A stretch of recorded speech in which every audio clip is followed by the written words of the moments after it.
शुरुआत करें उससे पहले आइए देख लेते हैं क्या है आज की सुर्खियां। हेडलाइंस के प्रायोजक हैं पानीपुरी जंक्शन, स्वाद ऐसा कि मुंह में पानी आ जाए। फ्रेंचाइजी के लिए संपर्क करें और गिरिडीह के प्रसिद्ध रेडियोलॉजिस्ट डॉक्टर शैलेंद्र चौधरी द्वारा संचालित 9 अल्ट्रासाउंड एंड डायग्नोस्टिक सेंटर। उपायुक्त ने CSR से संबंधित की समीक्षात्मक बैठक, संबंधित अधिकारियों को दिए आवश्यक व उचित दिशा निर्देश। देवरी के गम्हारडीह में चोरी, चोरों ने एक घर से लाखों की संपत्ति पर किया हाथ साफ। गोवर्धन लाल नर्सिंग होम में अखिल भारतीय सर्व वैश्य महासभा और गिरिडीह वर्णवाल सेवा समिति ने किया रक्तदान शिविर का आयोजन। 20 यूनिट हुआ रक्त संग्रह। और पेगासस कृषि बिल समेत स्थानीय मुद्दों को लेकर विभिन्न प्रखंडों में भाकपा माले ने रखा 1 दिवसीय उपवास, प्रखंड कार्यालयों में दिया धरना।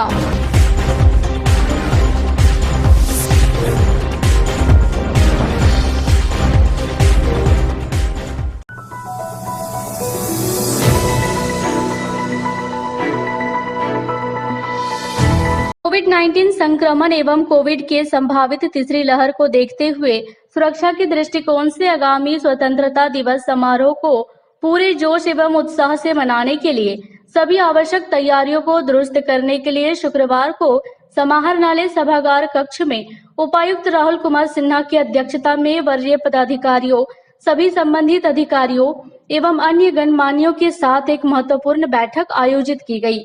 बताया गया कि गिरिडीह जिले में जिला स्तरीय मुख्य समारोह गिरिडीह स्टेडियम में सुबह 9 बजे झंडोत्तोलन आयोजित किया जाएगा।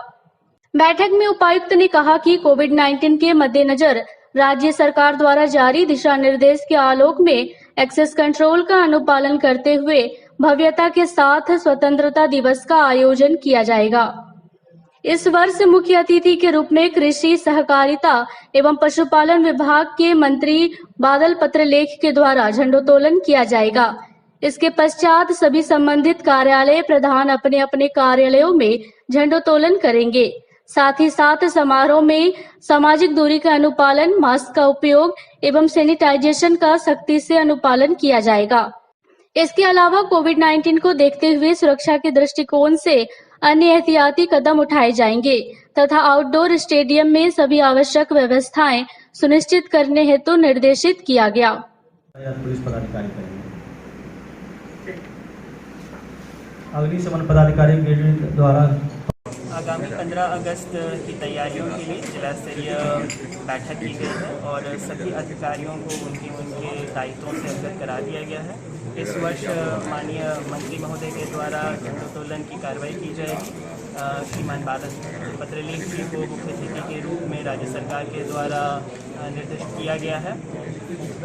उनके द्वारा आउटडोर स्टेडियम में झंडोत्तोलन की कार्रवाई कराई जाएगी। परेड के साथ वहाँ पर बच्चों को तथा स्वतंत्रता सेनानी तथा उनके परिवार वालों को फेलिसिटेट कराया जाएगा और सभी कार्यालयों में झंडोत्तोलन कराने के साथ साथ हम लोग का यह प्रयास रहेगा कि आगामी स्वतंत्रता दिवस को बहुत ही धूमधाम के साथ और बहुत यादगार तरीके से हम लोग संपादित कराएंगे। धन्यवाद।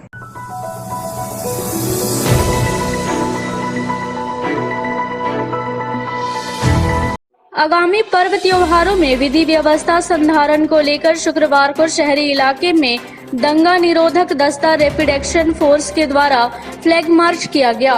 फ्लैग मार्च का नेतृत्व Jamshedpur rapid action force 106 battalion B company के सहायक कमांडेंट अनूप सिंह ने किया, जबकि मार्च में इनके साथ आरपी राव, नगर थाना के SI अमरजीत सिंह, अस्मित कुजूर व जवान शामिल थे। शहरी इलाके में रैपिड एक्शन फोर्स के जवानों को देखकर लोगों के मन में सवाल खड़े होने लगे।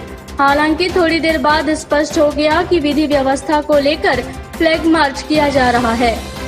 मार्च के बाबत सहायक कमांडेंट अनूप सिंह ने बताया कि फ्लैग मार्च के जरिए केवल यह संदेश देना था कि असामाजिक तत्वों के लिए रैपिड एक्शन फोर्स तैयार है, क्योंकि गिरिडीह जिला संवेदनशील जिले में आता है, इसलिए फोर्स की टुकड़ी यहां आई है, जो कि आगामी पर्व त्योहारों में शांति व्यवस्था में विघ्न न हो, इसकी निगहबानी करेगी।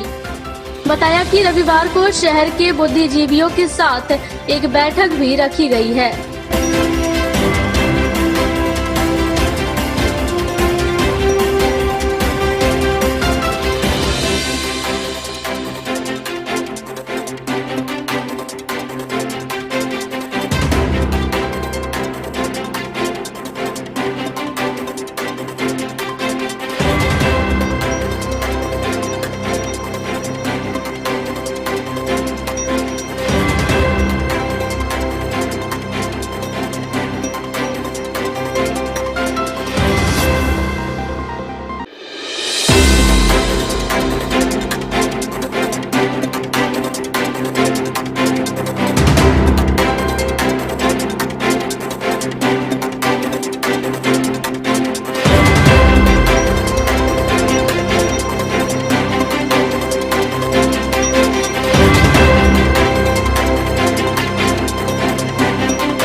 जमशेदपुर से ई कंपनी को लेकर यहाँ पे आए हैं।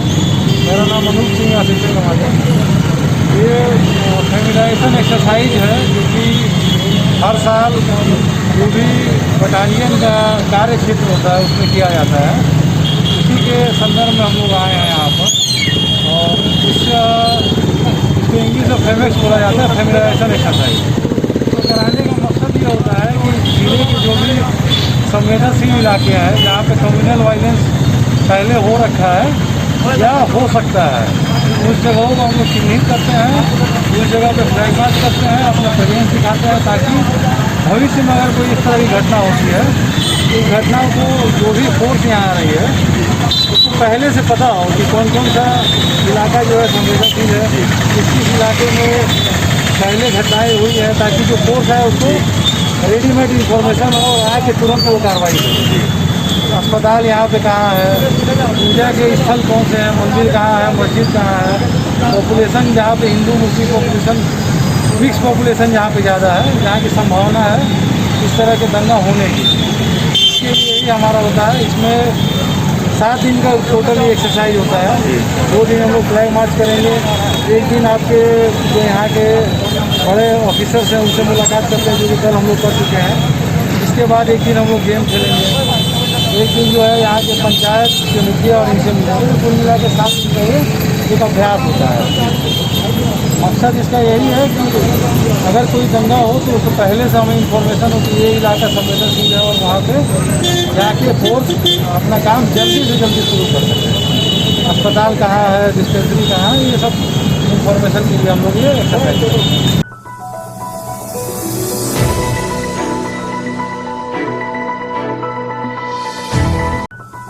गिरिडीह जिले के औद्योगिक क्षेत्र मोहनपुर, चतरो आदि इलाकों में फैक्ट्रियों से निकलने वाले प्रदूषण के कारण आम जनजीवन काफी प्रभावित हो रहा है। फैक्ट्रियों से निकलने वाला प्रदूषण स्थानीय लोगों के घरों में सीधा प्रवेश कर उन्हें बीमार बना रहा है, जिससे इलाके में हालत बद से बदतर होता जा रहा है। शुक्रवार को भाजपा नेता सुरेश साहू स्थानीय ग्रामीण रतन राय और पवन राय की शिकायत पर फैक्ट्रियों से निकलने वाले प्रदूषण का जायजा लेने पहुंचे। इस दौरान रतन राय ने स्थानीय फैक्ट्री बालमुकुंद से निकलने वाले प्रदूषण की वजह से घरों में जमे डस्ट की वजह से होने वाले परेशानियों से सुरेश साहू को अवगत कराया। वहीं पवन राय ने फैक्ट्री से निकलने वाले गंदे पानी के कारण बंजर होती जमीन को सुरेश साहू को दिखाया। सुरेश साहू ने फैक्ट्री से होने वाली त्रासदी को देखने के बाद कहा कि वह इस संबंध में जिले के उपायुक्त से मिलकर ग्रामीणों की समस्याओं से अवगत कराएंगे। जिला प्रशासन इस पर अगर कोई कार्रवाई नहीं करती है तो ग्रामीणों की समस्याओं को लेकर बड़ा आंदोलन करेंगे। इस दौरान उदय सिन्हा, सूरज राय, वीरेंद्र राय, राजेश गुप्ता, मुन्ना तुरी, धनेश्वर मल्लाह, सागर राय आदि उपस्थित थे।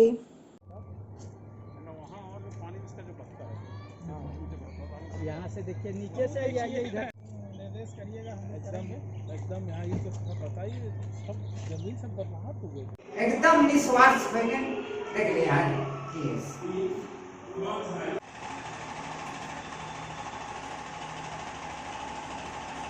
लोग बोलता है कि उसे भूखे हल्ला कर, और वो भी देखिए हाथ साफ है ना।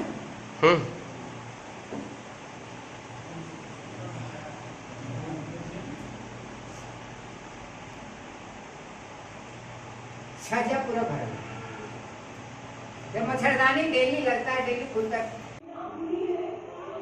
निकलना हो तो बाहर का मांग आप लोग अजय नहीं दे कर दी भाई ने उसका ले रहे हैं।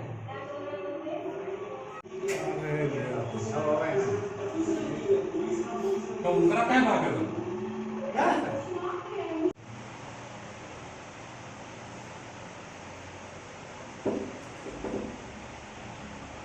सब रूम में वही बताना है कि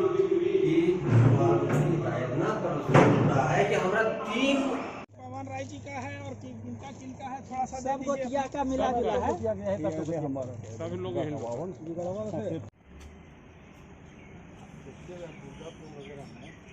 कितना प्लांट चलता है, कोई नुकसान नहीं, कोई नुकसान नहीं। खतरा था गाड़ी भी भरता था शुरू से एक सब ये कुछ नहीं। कि हम हर जगह आवेदन देते देते थक गए।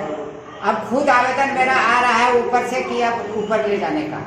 ये हम फरूसी से सामने देख लीजिए कि घर का अंदर मेरा ये हाल है, हम कैसे जिएंगे। और 12 दिन से मेरा इलाज चल रहा है। अब हम अजीज हो गए, सबका आवेदन देते देते थक गए। विधायक को दिए, संसद को दिए, मुख्यमंत्री को भी हम दिए हैं, टाउन हॉल में बोले हैं, इनको सुनने वाला नहीं है।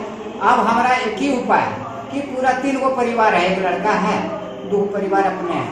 अब हम अजीज होकर के हम तो पहले यही कहते थे कि जिला प्रशासन और हमारे वर्तमान विधायक जो आकर के मेरा घर जांच करके ये लोग बाल मुकुंद पर यदि कार्रवाई नहीं हुआ तो अगर हम डायरेक्ट जाकर के हम पूरा परिवार के साथ अब जाकर के मुख्यमंत्री के द्वारी पर सर पटकेंगे और वहीं जान दे देंगे। क्या करेंगे, अब मजबूर हो गए, यहाँ मारेंगे तो अच्छा मुख्यमंत्री के द्वारी पर जाकर मरेंगे। यदि लोग को यदि पूरा यदि शासन यदि लोग को यदि नहीं किए गए और इन लोग को कार्रवाई नहीं किया तो हम यही सोचते हैं कि अब मुख्यमंत्री के द्वारी पर हम जान दे देंगे।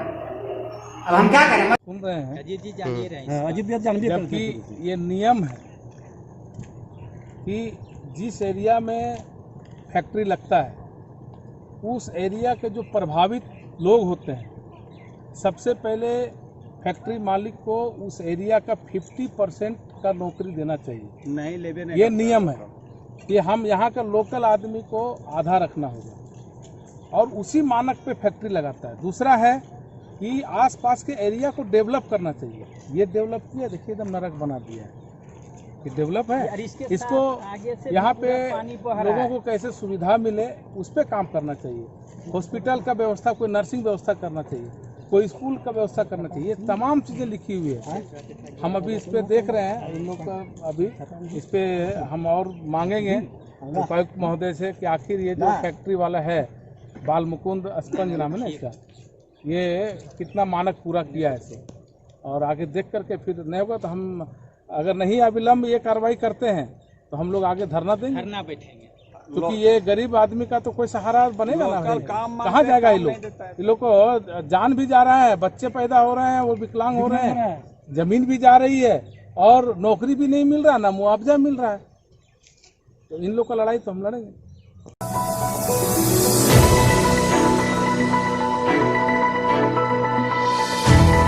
भारतीय जनता पार्टी गिरिडीह के मध्य भाग की मंडल कार्य समिति की बैठक शुक्रवार को हरिचक स्थित भाजपा जिला कार्यालय में की गई। बैठक में मुख्य अतिथि के रूप में पूर्व विधायक निर्भय कुमार शाहबादी उपस्थित थे। बैठक की अध्यक्षता मंडल अध्यक्ष अनिल वर्मा ने किया, जबकि संचालन जिला मंत्री नवीन सिन्हा के द्वारा किया गया। बैठक की शुरुआत डॉक्टर श्यामा प्रसाद मुखर्जी, पंडित दीनदयाल उपाध्याय, अटल बिहारी वाजपेयी के चित्र पर पुष्पांजलि अर्पित कर की गई। वहीं 1 मिनट का मौन रखकर पूर्व राष्ट्रीय प्रवक्ता एवं केंद्रीय मंत्री रही सुषमा स्वराज के पुण्यतिथि पर उन्हें एवं कोरोना में जान गंवाने वाले लोगों को श्रद्धांजलि दी गई। बैठक में मुख्य रूप से संगठन मजबूती पर चर्चा की गई।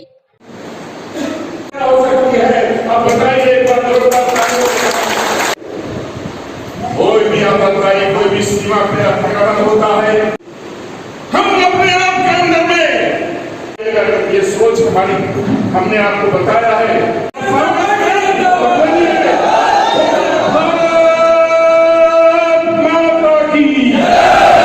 सच्चाई वाले इतिहास को आज हम लोग मंडल का प्रथम कार्य समिति का बैठक किया गया, जिला निर्देशित था और इसमें हम लोग एक चर्चा हुआ कि हम लोगों को प्रखंड कमेटी कैसे आगे बढ़ाना है, कैसे कार्य अग्रसर करना है।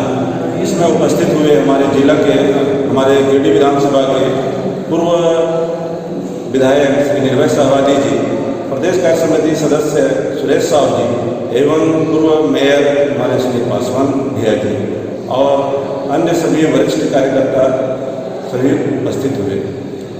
और आज हम लोग ये निर्देशित, हम लोग यहाँ सभी कार्यकर्ता को निर्देशित किए, जानकारी दिए और कार्य को आगे बढ़ाने के लिए हम लोग अपना प्रखंड कमेटी को सुदृढ़ करने के लिए, सशक्त बनाने के लिए उनको सभी तरह से निर्देश दिया गया। आज गिरिडीह मंडल के मध्य भाग कार्य समिति की बैठक हुई और इस कार्य समिति बैठक में संगठन को कैसे हम मजबूत करें, संगठन कैसे धारदार बने, सारे बिंदुओं पर चर्चा हुआ।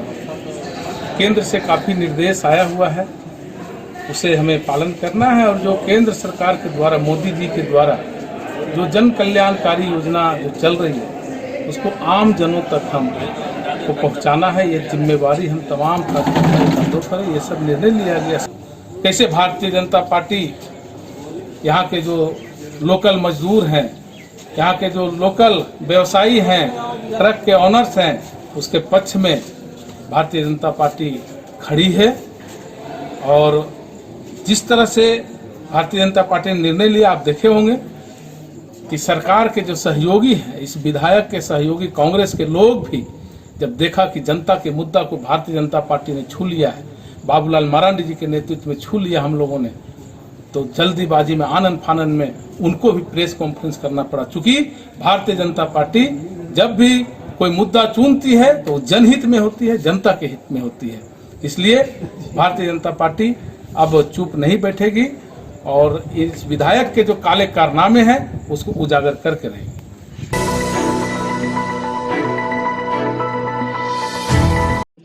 गुरुवार को गांवा प्रखंड मुख्यालय के समक्ष भाकपा माले के द्वारा जनता की जन समस्याओं को लेकर 1 दिवसीय उपवास कार्यक्रम किया गया था, जिसमें प्रखंड विकास पदाधिकारी एवं राज्य सरकार को मांग पत्र सौंपा गया था। शुक्रवार को इस मसले पर पूर्व विधायक राजकुमार यादव ने गांवा प्रखंड विकास पदाधिकारी रामगोपाल पांडे से मिलकर जन समस्याओं से उन्हें अवगत कराया और मांग पत्र के कई बिंदुओं पर चर्चा की। मौके पर प्रखंड विकास पदाधिकारी ने आश्वासन दिया कि जितने भी गरीबों का नाम पीएम आवास सूची से हटाया गया उसे 20 अगस्त तक फिर से जोड़ने की दिशा में पहल किया जाएगा। वहीं दुर्घटना और वज्रपात से जितने भी लोगों की मृत्यु हुई है उनके परिजनों को भी बहुत जल्द सरकारी मुआवजा दिया जाएगा। साथ ही सैकड़ों केवाला जो लंबित पड़ा है उसे बहुत जल्द कैंप लगाकर दाखिल खारिज किया जाए। पूर्व विधायक ने कहा कि स्थायी बीडीओ एवं प्रभारी चिकित्सा पदाधिकारी के लिए बहुत जल्द मुख्यमंत्री से मिलेंगे। उन्होंने कहा कि जनता के द्वारा जो भी शिकायतें मिल रही है अधिकारी उस पर खरा उतरने का काम करे, नहीं तो भाकपा माले चुप नहीं बैठेगी। बाद में उन्होंने प्रखंड मुख्यालय में जल स्वच्छता विभाग द्वारा बनी शौचालय को भी चालू करवाने की दिशा में पहल करने का निर्देश दिया। वहीं उन्होंने प्रखंड विकास पदाधिकारी की उपस्थिति में एक दिव्यांग महिला को साइकिल वितरण कर आर्थिक सहयोग भी किया। उन्होंने कहा कि पूर्ण रूप से केंद्र सरकार और राज्य सरकारों द्वारा ऐसी योजनाएं चलाई जानी चाहिए जिससे दिव्यांग भी सम्मानित जीवन जी सकते हैं। मौके पर जिला कमेटी सदस्य सकलदेव यादव, पूर्व उप प्रमुख केदार यादव, कन्हैया राम, अखिलेश यादव, नरेश राणा, रंजीत यादव, पिंटू कुमार, ब्रजेश यादव समेत दर्जनों कार्यकर्ता मौजूद थे।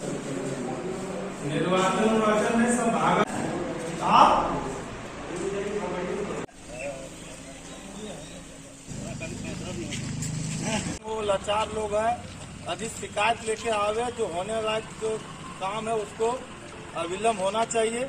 आज मुझे खुशी है कि एक विकलांग को हम लोगों ने अभी तुरंत एक काम किए, वीडियो सार हम लोग मिल करके, और अभी इनका एक आवास भी नहीं है जिनको हम लोग डीडीसी जगह इसका पत्र भेजा जा रहा है ताकि गरीब को एक पक्का मकान मिल सके।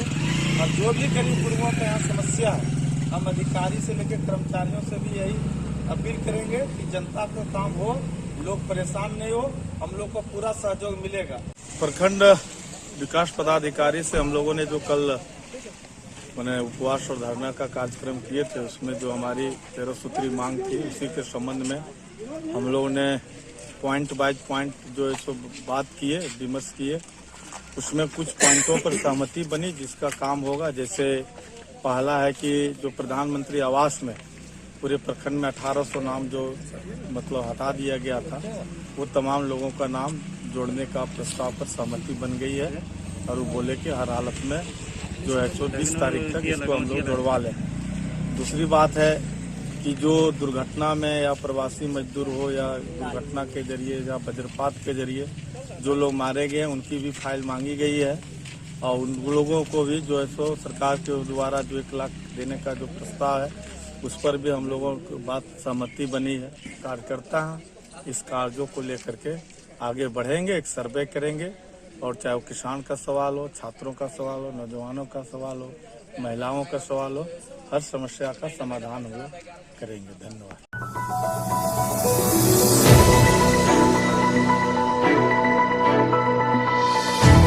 गांवा प्रखंड सह अंचल कार्यालय के सभागार में शुक्रवार को वीडियो राम गोपाल पांडे की अध्यक्षता में विभिन्न योजनाओं को लेकर एक समीक्षा बैठक का आयोजन किया गया। बैठक में वीडियो ने निर्देश दिया कि सभी पंचायतों में पीएम आवास के लक्ष्य को शीघ्र पूर्ण करें।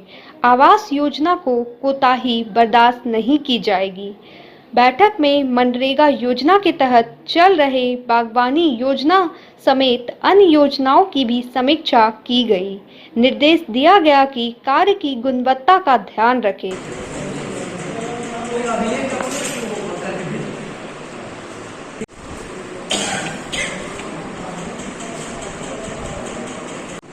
गांव प्रखंड में साप्ताहिक समीक्षा बैठक की गई है, जिसमें सभी पंचायत सेवक, रोजगार सेवक, नीतियालों और अन्य सभी कर्मी उपस्थित हैं। खासकर हम लोग प्रधानमंत्री आवास योजना के तहत आवास प्लस के तहत जो नया टारगेट मिला है उसके संबंध में निर्देशित किया गया है। अति शीघ्र सारे लाभुकों का जितना पंचायत में टारगेट प्लॉट किया गया है उसका अभिलेख दें ताकि हम लोग निरंतर करवाए जा सकें। इसी तरह अभी मनरेगा में समीक्षा बैठक की जाएगी, जिसके तहत आपको आम बागवानी योजना, हैंडमेड, लेबर का पेमेंट, मटेरियल भुगतान के संबंध में समीक्षा होगी। इसके अलावा भी अन्य मिसलेनियस इशू के तहत आप समीक्षा। बैठक में बीपीआरओ संजय कुमार, जेई नीतीश कुमार, पंचायत सचिव राजकुमार यादव, प्रभु हाजरा, विनोद प्रसाद यादव, अशोक कुमार समेत कई कर्मी उपस्थित थे।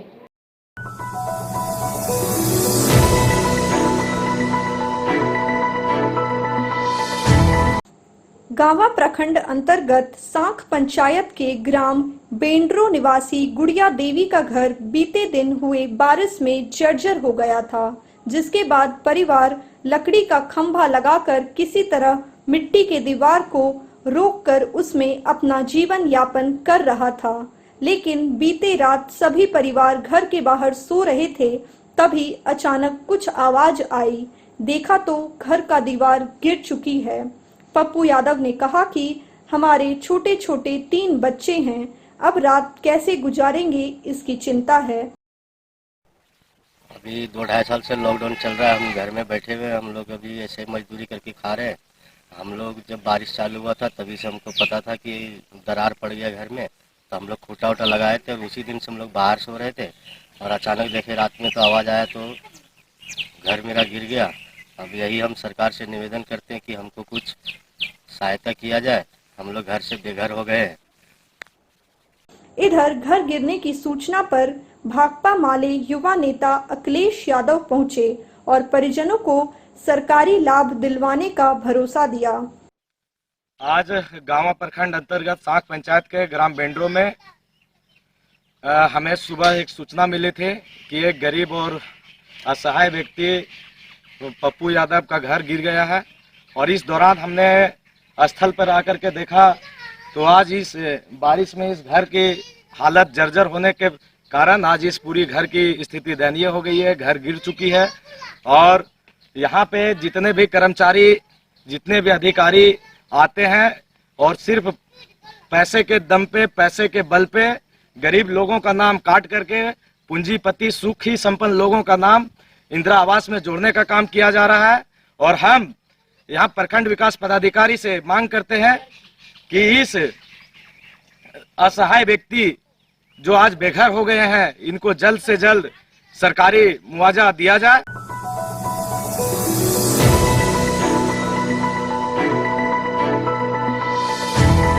फाइलेरिया उन्मूलन को लेकर शुक्रवार को गांवा सामुदायिक स्वास्थ्य केंद्र के सभागार में सहिया एएनएम व बीटीटी को 1 दिवसीय प्रशिक्षण दिया गया। इसमें मुख्य रूप से एमटीएस मोहम्मद कमर उपस्थित थे। प्रशिक्षण में उपस्थित सहिया एएनएम व बीटीटी को सभी पंचायतों में फाइलेरिया की रोकथाम को लेकर अभियान चलाने का निर्देश दिया गया। बताया गया कि आगामी 23 से 27 अगस्त तक फाइलेरिया उन्मूलन का विशेष अभियान चलेगा, जिसमें 3 दिन बूथ स्तर पर और 2 दिन डोर टू डोर जाकर एल्बेंडाजोल व डीईसी आदि का वितरण करना है। इस दौरान फाइलेरिया के लक्षण व बचाव के बारे में भी विस्तार से जानकारी दी गई। मौके पर बीटीटी राजदा खातून, बीटीटी उषा देवी, डोली कुमारी, गुड़िया कुमारी, इंदु कुमारी, प्रतिमा कुमारी, रेणु देवी, रिंकी कुमारी, संजू कुमारी समेत अन्य उपस्थित थी। अत्यंत जो वृद्ध हैं, ये जो ज्यादा बीमार कुछ खा लेने के बाद, चाहे वो नाश्ता कर ले, चाहे वो खाना खाए। MDA 2021 कार्यक्रम के लिए आज एक बैठक रखा गया है, जिसमें BTT, सहिया साथी और ANM के लिए बैठक रखी गई थी। आज MDA के बारे में चर्चा किया गया और बताया गया कि 23 अगस्त 2021 से 27 अगस्त 2021 तक ये प्रोग्राम चलेगा, जिसमें सभी को MDA का जो टैबलेट एल्बेंडाजोल और डीईसी की गोली खिलाना है। जो बच्चे हैं, 0 से 2 वर्ष के जो बच्चे हैं, हम उसे दवा नहीं देते हैं।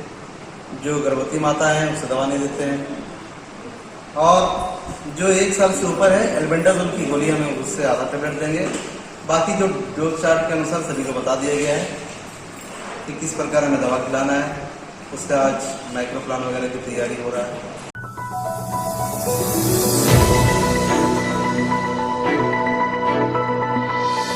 आज के बुलेटिन में बस इतना ही। ताजा तरीन खबरों को आप समृद्धसमाचार.com पर पढ़ सकते हैं। दीजिए हमारी पूरी टीम को इजाजत। नमस्कार।